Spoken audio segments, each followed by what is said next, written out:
মুখ্যমন্ত্রী তো অনেক কিছুই বলেন, কেন আলোচনা করছো? মুখ্যমন্ত্রী যে আলোচনাগুলো করেন সেগুলোর কোনো রেলিভেন্সি নেই। আমাকে যদি কেউ এসে বুথ লুট করে, আমি তো আর তাকে মালা পরাবো না। আত্মরক্ষাও করতে হবে, বুথ রক্ষাও করতে হবে। বাংলা যুবরা ছাড়বে বলে নাকি গাছ কাটা হয়েছে? আমরা গাছ পুঁতে প্রচার করছি। আমাদের কাছে ইলেকট্রাল বন্ডের পয়সা নেই, ইমোশনাল বন্ড আছে। নমস্কার, আমি শিবম। সুপ্রিম কোর্টে যে নজিরবিহীন অর্ডার দেওয়া হয়েছে তা নিয়ে রাজ্য রাজনীতি তোলপাড়। একাধিক আইনজীবী এক এক রকম কথা বলছেন।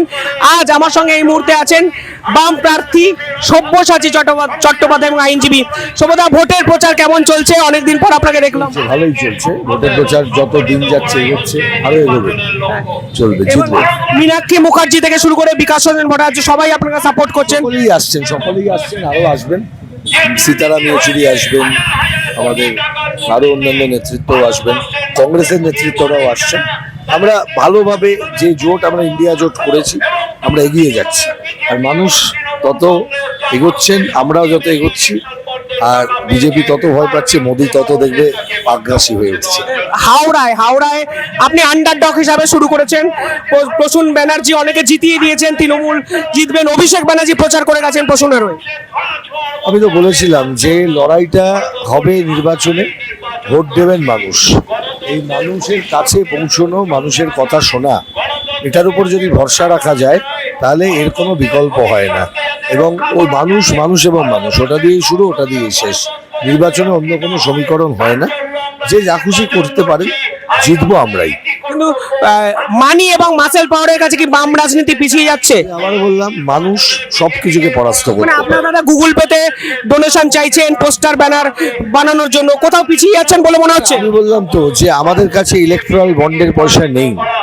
কিন্তু ওই আমার এক কমরেড দীপশিতাও সুন্দর একটা কথা বলেছে, ইমোশনাল বন্ড আছে। আমি বলবো মানুষের ইমোশনাল বন্ড নয়, মানুষের এটা তারা ভালোবাসা থেকে আমাদেরকে দিয়ে যান, আমাদের সঙ্গে তারা থাকতে চান। আমি 50 টাকাও পেয়েছি আজকে গুগল পেতে, 50টা টাকা দিয়েছেন, কেউ পাঠিয়েছে। এটাও আমার কাছে গুরুত্বপূর্ণ। যে মানুষটা 5 টাকার কুপন কেনেন, 10 টাকার কুপন কেনেন, সেটাও গুরুত্বপূর্ণ। প্রার্থী হয়ে কি কি জিনিস নতুন শিখলেন, কি কি বুঝতে পারলেন? কঠিন লড়াই কতটা? এই যে মানুষকে চেনা, মানুষকে জানা, সবচেয়ে যে দুর্গম মানুষের মন বোঝা, সেই মানুষের মন বোঝার কাজটা করছি। আরো যত্নশীল হচ্ছি, প্রত্যেক দিন শিখছি। এটা তো নতুন কাজ, এটা তো করে যেতেই হবে। মানে চেম্বার থেকে বাইরে বেরিয়ে পরিশ্রম তো অনেকটা বেড়েছে। পরিশ্রম বাড়াতে হয়, এটা মানুষের কাছে গেলে পরিশ্রমের কোনো থাকে না। মানুষের জন্য তো, মানুষের সাথে মিশে থাকতে হয়। সুপ্রজাদা, সুপ্রিম কোর্টের যে অর্ডারটা এসছে, আইনজীবী হিসাবে অর্ডারটাকে আপনি কিভাবে দেখেন? এই অর্ডারটা দেখুন, এখনো পর্যন্ত এটা একটা অন্তর্বর্তীকালীন অর্ডার। এরপরে 16ই জুলাই শুনানি হবে। তাহলে এত মাতামাতি করার কিছু নেই। একটা অন্তর্বর্তীকালীন স্থগিতাদেশ আছে চাকরিটা যাওয়ার ক্ষেত্রে। সিবিআই তদন্ত তো চলবে, তাহলে সিবিআই তদন্ত থেকে বাকি কিছু উঠে আসবে।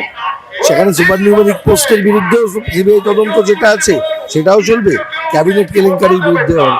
কোথাও গিয়ে পুরো প্যানেল বাতিল এবং একটা মানবিকতার দিক দিয়ে 26,000 চাকরি চলে যাচ্ছে। এটাকে ফাইনাল অর্ডার বলে ধরো না। সেগ্রিগেশনটা যদি করা যায়, সুপ্রিম কোর্ট যদি কোনো প্যারামিটার বার করতে পারেন, নিশ্চিতভাবে সুপ্রিম কোর্ট সেটাকেও এক্সপ্লোর করবেন। কারণ একটা স্ট্রিনজেন্ট কোনো ডিসিশন নেবার আগে প্রত্যেকটি ছেলে যারা যোগ্য, তারা যেন কেউ মানে কোনো রকমের অবিচারের শিকার যেন না হন, এটা দেখার দায়িত্ব এসএসসি ছিল, এসএসসি করেননি। তাই এখন সুপ্রিম কোর্টকে এটা করতে হচ্ছে। মুখ্যমন্ত্রী টুইট করেছেন, ওদের কাছে স্বস্তি কোথাও গিয়ে। মুখ্যমন্ত্রী তো অনেক কিছুই বলেন, কেন আলোচনা করছো? মুখ্যমন্ত্রী যে আলোচনাগুলো করেন সেগুলোর কোনো রেলিভেন্সি নেই। উনি বলছেন বাজার গরম করছেন। সুপ্রিম কোর্টের বিচারপতি বলেছেন একটা শিক্ষা ব্যবস্থা, গভর্নমেন্ট জবের এই পরিকাঠামো ভেঙে যেতে শুরু হয়েছে। এটা তো আমরা বলে আসছি প্রথম দিন থেকে। তৃণমূল কংগ্রেস এবং বিজেপি এরা টার্গেট করে শিক্ষা ব্যবস্থার ইনফ্রাস্ট্রাকচারকে নষ্ট করছে, যাতে শিক্ষা সম্পর্কে, চাকরি সম্পর্কে মানুষের আগ্রহ কমে, মানুষের বিতৃষ্ণা বাড়ে, তাহলে আরো লুটতে সুবিধা হবে। এসএসসির ভূমিকা নিয়ে আপনি কি বলবেন? কি ভূমিকা নিয়েছে এসএসসি? যা ওখান থেকে বলে তাই করে, ওখানে ইন্ডিপেন্ডেন্ট ভূমিকা নিয়েছে নাকি? হাইকোর্টে বলেছিল তালিকা নেই, সুপ্রিম কোর্টে বলেছিল তাই তো। তাই ক্যাবিনেট কন্ট্রোল করছে এসএসসি কে। এসএসসি তো স্বায়ত্তশাসিত সংস্থা হিসেবে কাজ করছে না, তাহলে কি করবে?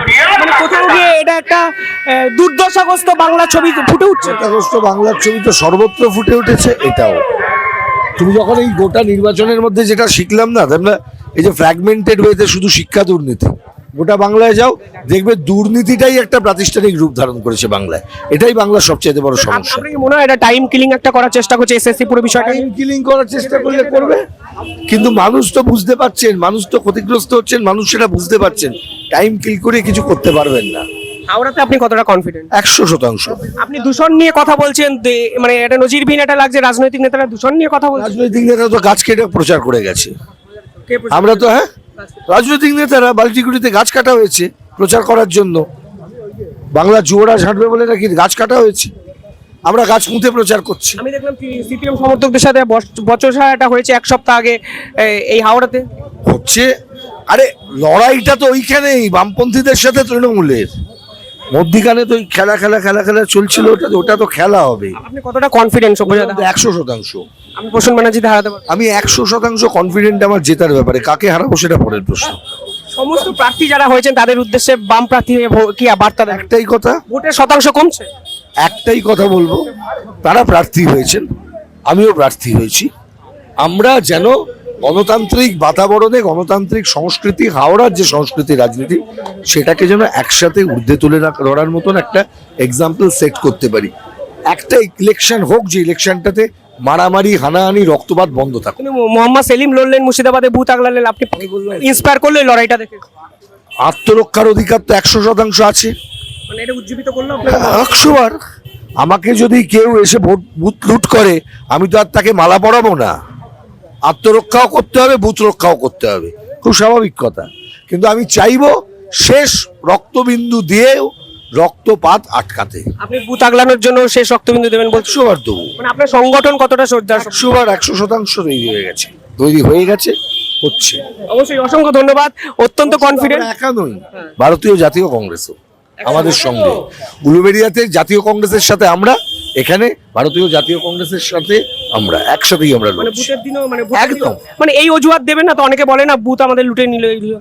কোনো অজুহাতের প্রশ্নই নেই। মানুষ লড়াই করছেন, এই লড়াইটা হবে এবং লড়াইটা আমরা জিতবো। অবশ্যই পরিষ্কার বলছেন, মানুষ লড়াই করছেন, লড়াই জিতবেন, কোনো অজুহাত দেবেন না, বুথ আগলাবেন।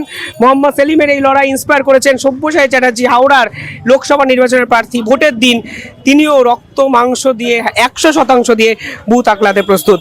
কমেন্টে জানাবেন আপনারা কি ভাবছেন। ধন্যবাদ।